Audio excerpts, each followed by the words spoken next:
Hey everyone, in today's video I'd like to cover some of the key settings on your smartphone to be able to take your photography and videography to the next level. So without any further ado, let's get started. Grab your smartphone and let's get going.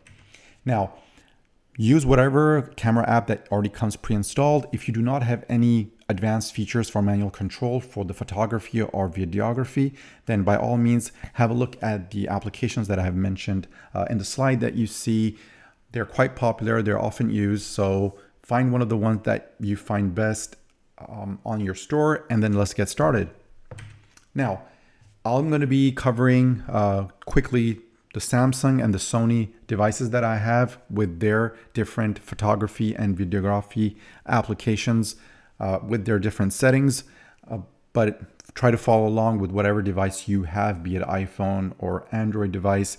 They're pretty much all going to be the same. These are all universal settings across the board, and you can also use this knowledge for your mirrorless camera or reflex or what other device you have.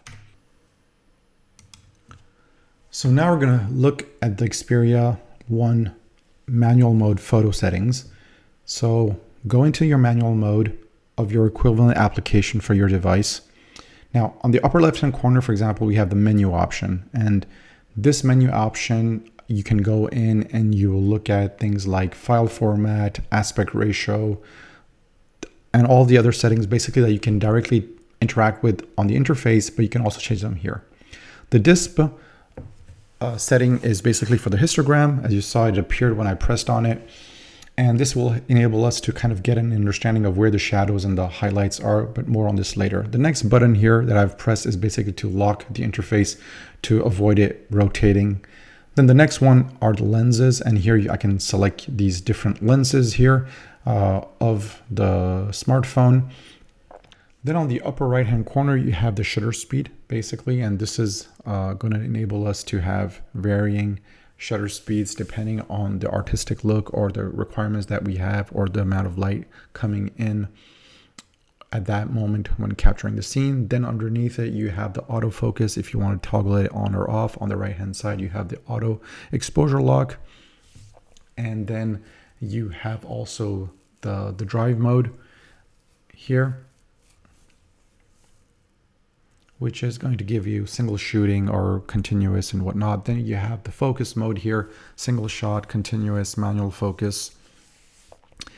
Then you also have the focus area, which will enable us to have a center or a wide area of focus. Then you have your exposure value or exposure compensation dial here. Then next to it, you have the ISO. So you want it on auto or other value depending on the environment and how much light you have. Then we'll move on to the metering mode, which will enable us to kind of measure the light in different ways, so spot, multi, or center. And then below you have your flash if you want to turn it or not. And then you also have your different filters in terms of creative look that you want to give. Then you have the auto white balance just next to it that will give you the ability to set the white balance depending on your circumstances. So if you're filming this or taking a picture outside on a cloudy day, or you're going to be doing this in the shade, or using artificial lighting with the incandescent mode or the fluorescent mode, or basically you're going to be just outside in daylight. So really you can tweak this as you like. Then we have the other options. For example, if you're taking a portrait shot, the red eye autofocus also on the face detection. And then you have the dynamic range optimizer for HDR if you have activated that. And finally, the last option that you have is the interface lock. So that will enable you basically to prevent any changes once you have started or once you have made all of your settings. You can just lock the interface and then you're good to go. Okay, so moving on from the photography app, let's move on to the video app of the Sony, and here we're going to see some settings. So in the upper left hand corner you can see a new concept, which is FPS and the S-Cinetone color theme or color filter, if you will, that you can apply, which is quite stylish. Now on the right hand side here on the bottom you have the AE, which is the exposure compensation equivalent, the EV that we saw for the photography app. So here you can also fine tune a bit more the light being received when filming by half stops or full stops. And then moving on, you also have this peaking that you can enable that will give you the ability to do manual focus and see exactly what is in focus up to where. So this is very, very helpful when you're going into manual focus for video specifically. Then we can move into the menu settings here, and then we can look at other settings that were not there specifically. One of the key settings here that you can adjust is the codecs that are going to be used. So here you have AVC or HEVC, depending on which one you want to use during post-processing of your film or the video that you're making is going to be helpful to further color grade and other things. So this is also very helpful. And then you got some other couple of options that are just video related. But overall, the vast majority are kind of the same as the photography one. And then finally, you have that disp button here, which basically enables you to completely hide the display and the UI to just have the video. And this is basically something you can do once you have all your settings done. You can just lock your interface in the top left corner. In the top right corner, there's a button to lock the interface. All right, moving on. Let's have a look at the Samsung interface now. And here, basically, you have two applications that come with the phone, which is Pro for the photo, and then Pro Video, which is for the video recording app. And these two options might not be there when you open yours. So you go into More, and then there should be a shortcut saying Pro and Pro Video there. And all you have to do is, for example, just like grab one of the shortcuts, like the portrait one that you see. And then all you have to do is basically just drag and drop it onto the right-hand side, and then you would be good to go. We start off with the metering mode on the upper left-hand corner. Basically is to help the camera figure out what kind of brightness it should be setting to and where it should be taking the measure from. Then on the left-hand side, you have the 50M, which is basically to say the size of megapixels. So here you'll have different options. You have 50, 12, or 200, depending on the lens that is going to be used. So then you have like the video format, basically, or the picture format. Here in this scenario is pictures. So it's for photos. So what kind of format you want for your picture. Then underneath that, you will have the timer. Basically, that you're going to have flash. Then moving on, underneath it, you'll have also set the settings for the camera. Then on the right hand side, you're going to have where you have WB, that's basically your white balance. You can press that and change the white balance that you want, cool, warm, depending on your artistic requirements. Then the focus can be turned on to auto or manual, depending on what you want, if you want to do manual focus or not for your picture. You have then a center focus and the multi option of focus, similar to what we saw on the Xperia. Also have the exposure compensation, EV, the shutter speed for your photography, and then you have also the ISO underneath that. And then you have following on from that, we can go into the Video Pro app, and then here you will have your video settings. So before we go any step further, make sure that your lenses are clean on your smartphone. So grab a microfiber cloth and just swipe them so that there's no fingerprints or any other dirt on it. That way you won't have to do any kind of cleaning up in post processing, which will just be annoying. All right, let's move forward. All right, so let's jump into the photography first. And on the screen right now, you can see basically the kind of workflow through which I go into in terms of settings. The white balance, color, temperature uses a unit called Kelvin, which is K.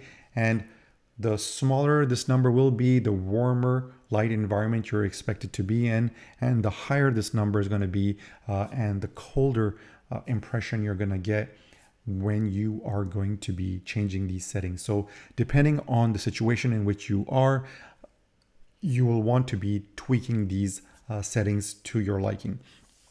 Overall, you can also work with the auto mode for this. This is something specifically if you're using, let's say, the raw file format when you're doing photography, or if you're using, like, let's say, a log for a file format when you're filming for a video. Later on, you can go in post-processing and change the white balance, but it's still good to be able to set this from the get-go, because as you'll be then taking photos, and specifically when you'll be filming, well, in that case, you are going to be able to get a more realistic feel as you're filming of what your final outcome output will be of the video. Okay, so once you've set your basically the white balance, we're going to move on to the focusing. All right, now let's move on to focus. Here, there are two settings that are important. The first one is the focus area. So we have center or we have wide, and then you have the focus mode. And I'm going to show you how these work. So let's talk first about the focus area. The focus area basically is telling the camera if you want to have a very narrow area to cover in terms of focus. For example, this is great for portrait, or you want it a bit wider so that if there are multiple subjects within the view. So for example, here I'm using the wide. So first, let me start with the center focus. So in the center of the camera here, if I take Yoda here, you can see that immediately he will become in focus, but Gandalf that is behind here, so I'm just going to move him a bit here, but Gandalf is not really in focus either, because right now I'm telling the camera of the smartphone, focus here, just focus on whatever you see in the middle of the viewer. Now, if I want to change this here and go into wide, here you will see that with a wide, if I put Yoda a bit further off, in that case, what's going to happen is that you'll have basically a wider range here. And if I take this picture, you'll see that basically Gandalf here is going to be much more clearer, visible. Maybe not perfect, but it will be much better than if I take a view with a setting with the focus as center. The focus mode, there are three options, generally speaking. You have the single shot, the continuous, or the manual. So let's start first with the single shot. What is this for? Basically what this does is that so I'm going to go back also into my focus area just to keep it centered for the time being, but to show you how this works, the focus mode. So right now I'm in the single mode.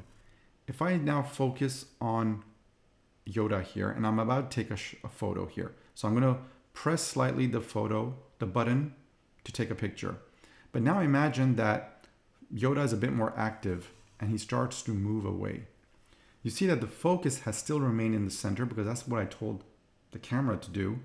But now the subject has moved away and the focus hasn't followed the subject here because the focus mode right now is single, meaning that it will just focus on that specific spot. And if I take the picture now, you'll see that actually Yoda is completely out of focus. The image could have been much more crisp, but it isn't.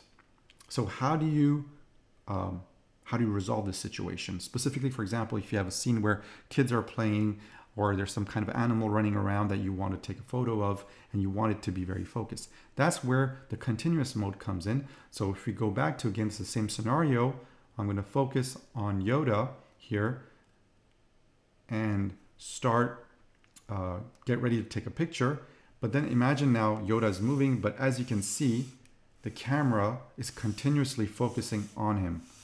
And this is the case, basically, the setting that you should be using now if, for example, you have a lot of action going on in your scene. So generally speaking, this would be good for any kind of live event, action, sports, and your single mode would be for portrait photography, for example. And now we're going to look at the manual focus. So one of the reasons why you would want to use this is that you would want to, situations where you're trying to have a consistent focusing of your scene, and this is very specific, I would say, for video recording when you're making films rather than when you're doing a photo, a single take. But even in single photography mode, and the manual focus is super important because let's say I want to focus on, I want to make sure that when I'm going to take the static picture of Yoda, I want the focus to be very precise on his eyes. Now, I can, with the settings that I just showed you, for example, if we went into the focus area and we did center, and I have Yoda in the middle right here, I know that he'll be pretty much well in focus, but I want to really say I want the eyes to be in focus. So in this kind of scenario, the manual focus mode is very important because then what you get is you'll get this magnifier where you'll be able to or recompose your shot or kind of ask your subject to move, and then you can really adjust here the focus and make sure that the eyes are going to be very sharp, for example, like this. So when now I've done this setting, and this is typically going to be very important, like say once again for portrait photography, and where you just don't want any, once you have made your settings, that you want that specific point to be in focus. And now, for example, I can just take the picture here, and I know for a fact that the eyes of Yoda are going to be very sharp in this picture. So this is typically the scenario where you would be using manual focus. So let's have a look now when you're doing a video, how this would look like. So when you're doing manual focus in a video, you will have in your software, let's say, something called peaking. Now, one of the reasons why this is a setting that you do not want to not turn on or use is that with manual focus, you will not have a problem that we call focus hunting. So for example, let me show you what this problem is. I've just turned on automatic autofocus here, and look at how the camera is changing focus automatically. If I bring my finger too close, it thinks that I'm trying to focus on my fingers, and as I move this away, Yoda and other subjects are going to be in focus. This doesn't look very professional. So typically when you'll be filming your scene like this, for example, and if there's something that will just come too close, you will suddenly, start losing your focus. Suddenly, if a subject comes too close to the camera, and you don't want that to happen because it won't look professional, this is the key setting why you want, when you're filming videos, that you want to keep things in manual focus, because that way it doesn't matter how the subjects might move in a scene, your video will stay pretty much consistent, and you will know approximately where your focus point is, and you'll try to keep your subjects in that line, if you will. And with this option called focus peaking, see when I turn it off, you'll see that the lines that are right now around the figurines have disappeared, and as soon as you turn this on, it tells you exactly where the focus is. So for example, if I take the focus a bit further away, you can see that now the focus is really far away on the keyboard behind the figurines, and to be able to now get everything back into focus, I would have to really move them far away. So this is a very handy setting and obviously feature, and do definitely use it, because that will increase that much more the quality of your videos. All right, guys, let's move on to metering now. And your camera basically uses something what we call metering. So there's a metering mode right here, and you will have this also on your end on your software, where we select a mode or a way that we tell the camera on how it should be measuring the light to be able to acquire and make sure the exposure is correct. So I'm going to use, again, Yoda here. That's right here. Now, the metering, there are three main modes of metering here, which are, you have your spot metering, the matrix metering, we call the center, or you have your center weighted metering, which is the multi. Now, different manufacturers will have different names in it, but the key idea here is, for example, if you go into spot, which is just basically the point in the middle, when I have this setting right now selected, what the camera is doing is that it is taking the light only on this part of the subject that is in view. So it's going to be calculating with the color here of how it should be exposing. Okay. And for example, you can see this, like when I put my hand, my skin tone is different from the green, and you can see that this whole surrounding area is completely changing. And this is exactly why this is how this metering is functioning right now, because I'm saying it to use spot right in the middle. So when do you use spot? When would you use center? When would you use multi? It all depends on what you have in front of you and what, if there are many colors or there are not many colors, etc., etc. To be able to take all those colors into account so that the brightness level at the end will be something that will be taken across all colors so that all of them can be reproduced correctly in the image or in the video, for example. Okay, so right now, for example, I have right now a blue surface here that's covering the half of this image, and I've got a green figurine right in the middle, right? And all the color behind there is pretty much black and with a bit of white here. Now, depending on the shot that I want to do here, I would say that a spot would be too specific, and you can see that as soon as I did spot, all of this area became too bright, right? Because there's more blue and more uniform color here, a better decision here for my scene would be to say, or I go center, and in the center then it will just take whatever's in the middle, or multi. So I believe that multi will give me the best results, but you can see how this is going to change. So center, you saw the image became a bit darker, and if I go into multi, you see it became even further dark, because now with multi, the camera system, we're telling it to say, hey, look, take into account not only the figure in here, but also the blue surface and all the black and the whites that are around it. So I believe, if I'm not mistaken, basically the algorithms are set to have 18% gray with the overall colors. When you take them into account, the camera is always trying to have a 18% gray in the image. So that is what the spot metering helps you to tell the camera, this is what you're actually seeing, and this is how you should best expose basically the light that's coming with all the colors in the scene. This is how I want you to measure the brightness in the scene. Okay, now let's talk about histogram, because as I was demoing this, you must have seen this graph, this chart right here move along as I bring in and as I'm moving my hand in the scene. What is this chart about? So this chart is actually is a very important piece of information, and it's another way of saying this is what the camera is seeing. These are the eyes of your camera, basically. Just like we as humans are looking at the scene with our eyes, the camera is figuring out the sensor, the image sensor of the camera of the phone is trying to understand that, okay, this is what my scene is made of. This is what it's made of. So if we look at what this histogram is, you can see that on the left hand side here part is shadows, and as we go more on the right hand side, we come into the highlights areas. So for example, let's look at the scene right here.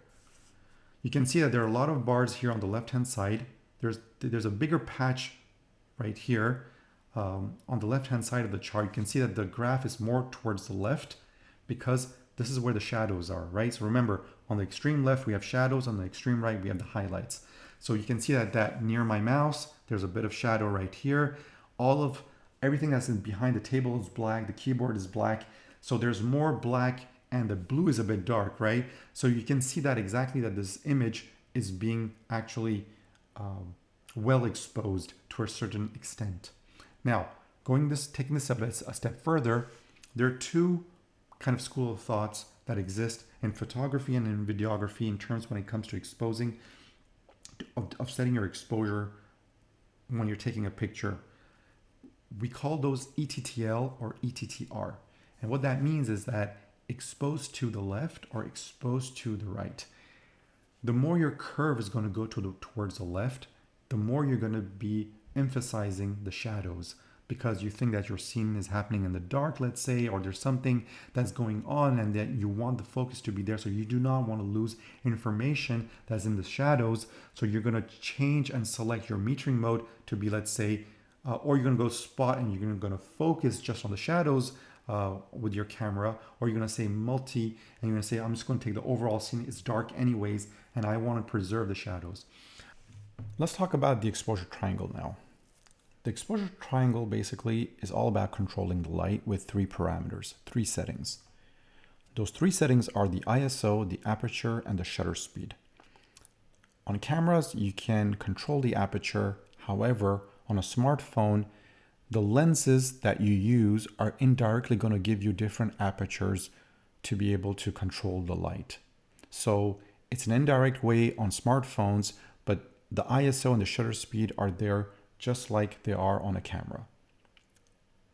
Now, let's have a look on how these three settings work to be able to control the light. And you can see on the diagram here, there are two additional settings called the EV, which is the exposure variation, and the FPS, which is frames per second. And this is only specifically used for videos. So let's first jump into the exposure triangle settings, and then let's have a look at the FPS and the EV. So ISO, what does that mean?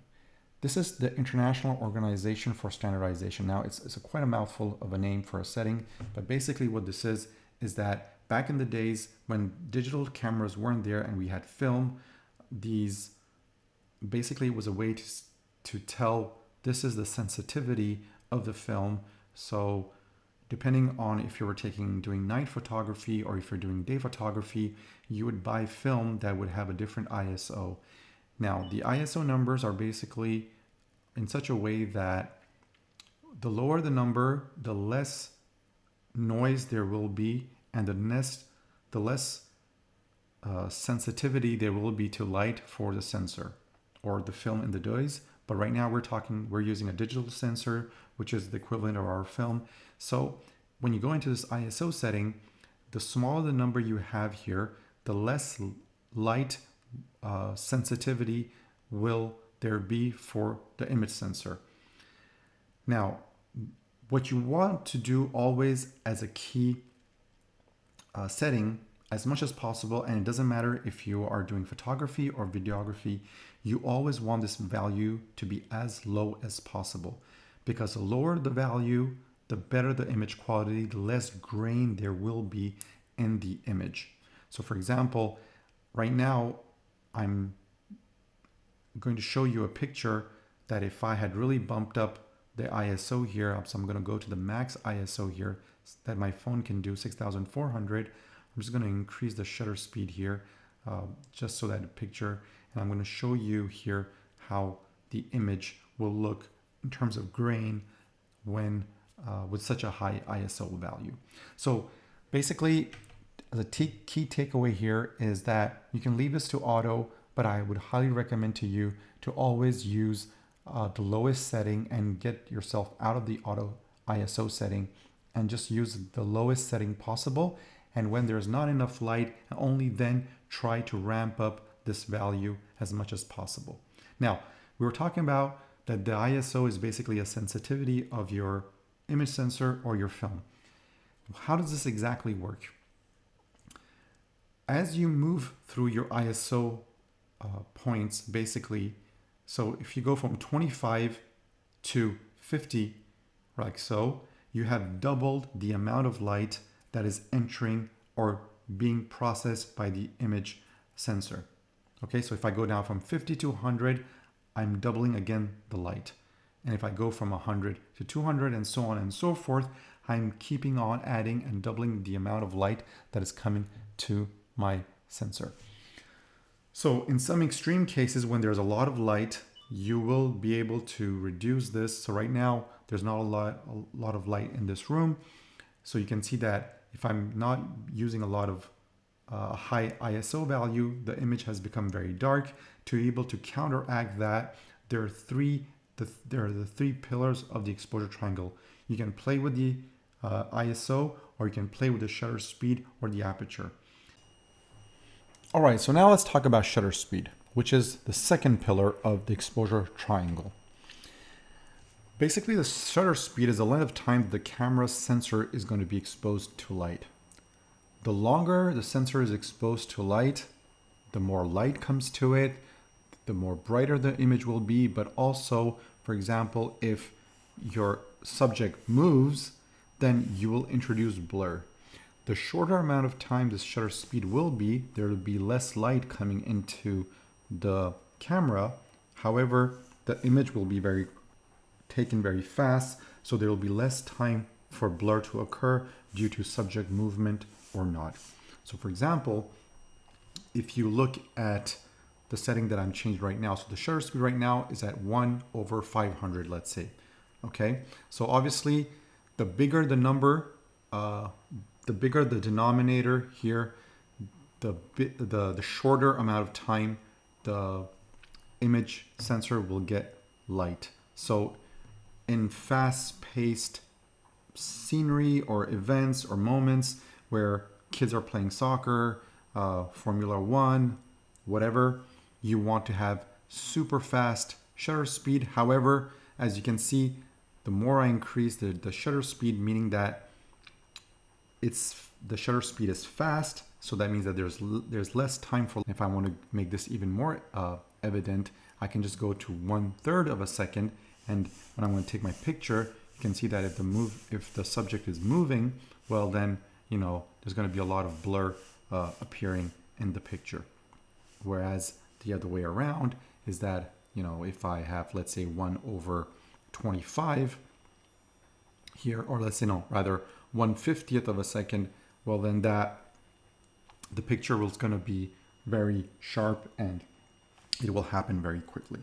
So the shutter speed basically is also a very important element, and generally speaking, the shutter speed, the denominator should be the double value in terms of value in respect to the frames per second setting, but we will cover that in a bit when we get to that.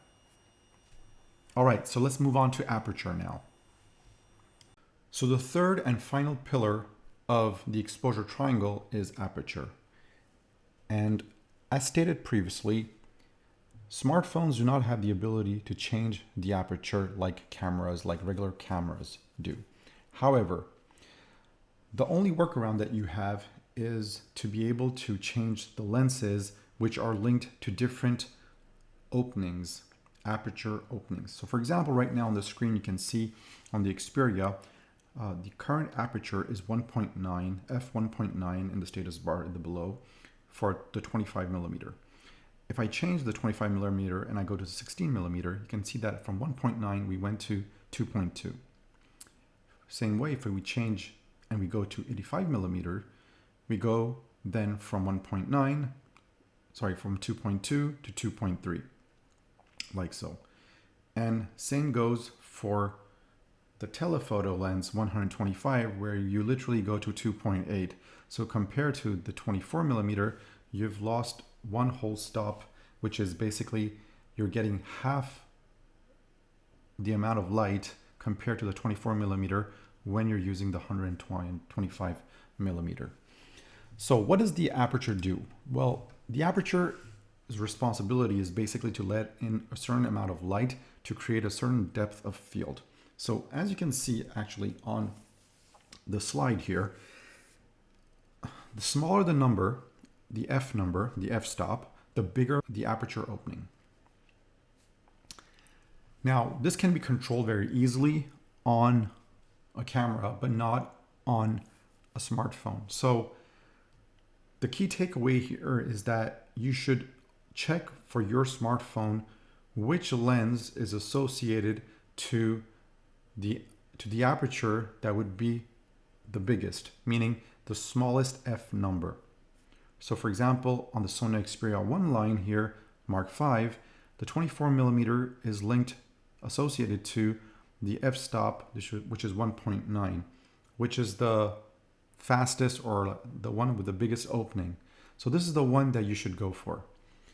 Now, compared to a camera, you won't be able to do much in terms of playing with the light and controlling it with the aperture. That's why you would have to fall back to the shutter speed or the ISO.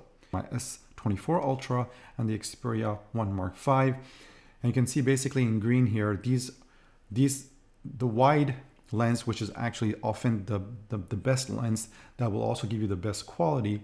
And part of that quality is also coming from the fact that it will have the fastest f-stop lens, meaning that it will have the biggest opening aperture, and that will give you also more light and also the best depth of field. So you can see that, for example, when I compare this to a regular full frame camera, which is my Sony RX1R versus the Sony Xperia 1 Mark V, you can clearly see that depending on how much the background is separated from the subject, there's no comparison here like the RX1R, which is a proper camera, but nevertheless, the Sony Xperia 1 Mark V is also doing a pretty decent job. When filming videos, there's one more thing that we have to look at, which is the FPS. Now, the FPS stands for frames per second. So when we talk about the Hollywood films, basically, this is what they're filmed at approximately 24 frames per second or 30 frames per second. However, here you can see that on my phone, I can go to almost 24 frames per second. I can go up to 60 frames per second, or I can go all the way up to 120 frames per second. Now, when would you choose one frame rate versus the other, your phone, and you want to give that natural look, you might want to go with a 24 frames per second. But that's not maybe the only reason why you want to use or change your frames per second. I'm going to go to 60 frames per second. Okay. There you go. And then finally, what I'm going to do also is that I'm going to again increase the frame rate, and I'm going to go to 120 frames per second, and I'm going to record the same coin spinning. Now, because of this different speed of recording, the 60 and the 120 FPS will have crammed in more information in that same amount of time that I recorded. So because there are going to be more frames recorded, 60 and 120 per second versus that 24. So for example, let's show you the case here when I was recording the coin spinning in 24 frames per second, 60 and 120, and you can see that how I was able to drastically reduce the speed with the 60 and even more so with 120. When we're talking about FPS, there's one key thing to remember. If you're going after that cinematic look, for a given frame rate, your shutter speed, if you double the amount of the shutter speed in respect to the frame rates per second, you will keep that balance. You will keep that natural motion blur. So for example, if you were filming at 30 frames per second, well then at 1/60 shutter speed, you will maintain that natural blur that you would have had if you were filming at 24 frames per second with a shutter speed of 1/50 or 1/48, depending on your camera and your device. So we've seen all three pillars of this exposure triangle, and the key takeaway from the slide that is that these three elements enable you to keep a balance in the light. The blue arrow, when it's going to the right, your amount of light doubles for every little step.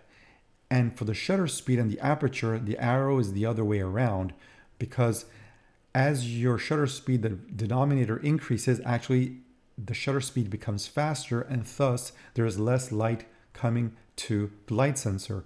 So all of these values are aligned pretty much. So for example, if you had increased your ISO from 50 to 100, meaning that you would double the amount of light coming, to compensate for that, you would have to, for example, reduce the shutter speed and go from 50 to 150 to 1 over 100.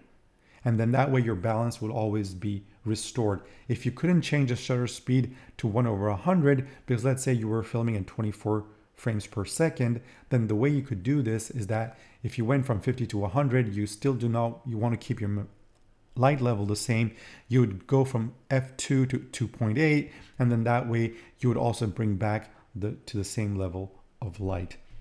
So this is how the exposure triangle works. I hope this makes sense.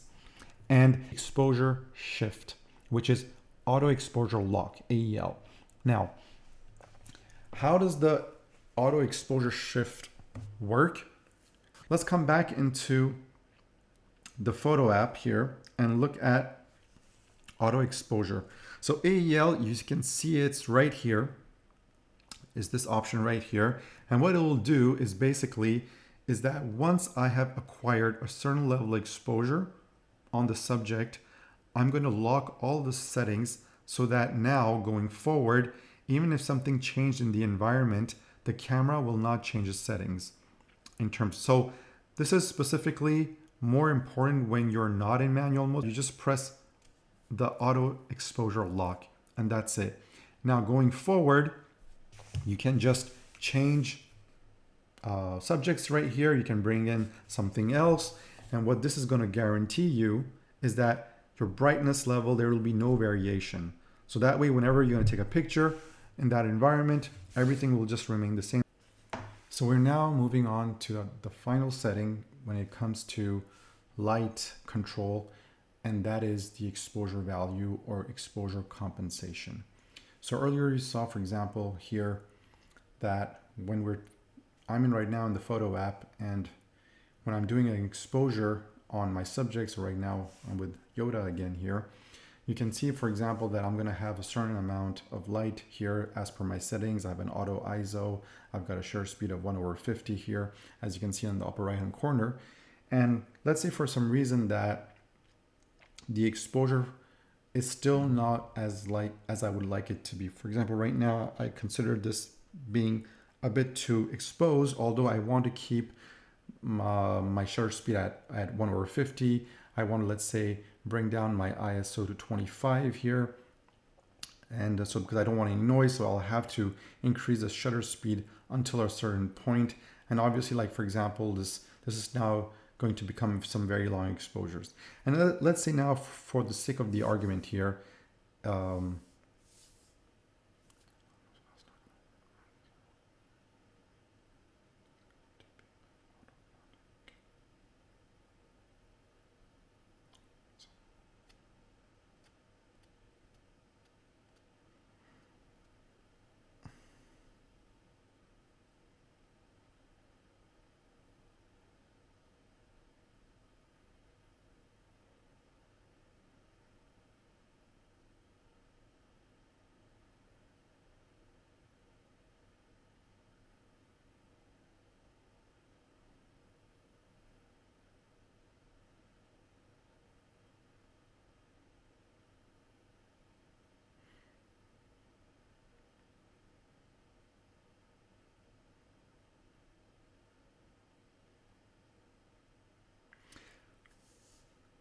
so now let's say